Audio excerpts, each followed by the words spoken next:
Iran Israel যুদ্ধ সতর্কতার সঙ্গে পর্যবেক্ষণ করছে রাশিয়া।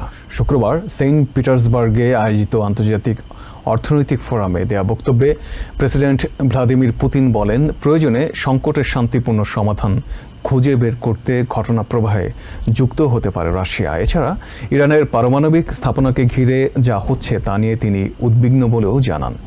এদিকে ফক্স নিউজ বলছে, চায়না, রাশিয়া ও ইরান একজোট হলে বহির্বিশ্বের জন্য হুমকির কারণ হয়ে দাঁড়াবে এই জোট।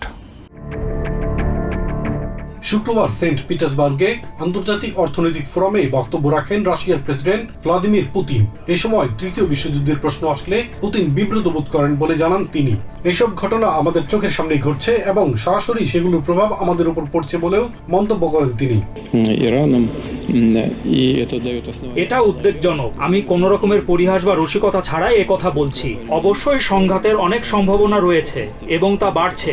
এসব ঘটনা আমাদের চোখের সামনেই ঘটছে এবং সরাসরি সেগুলোর প্রভাব আমাদের উপর পড়ছে।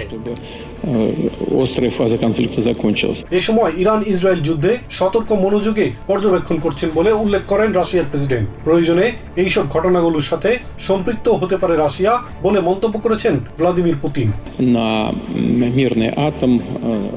যদি প্রয়োজন পড়ে তাহলে অবশ্যই এই পরিস্থিতিতে শুধু ঘটনাগুলোর প্রতি সতর্ক দৃষ্টি রাখাই যথেষ্ট নয়, বরং সমাধান খোঁজা জরুরি। সম্ভাব্য সব উপায়ে শান্তিপূর্ণ সমাধান খোঁজা গুরুত্বপূর্ণ।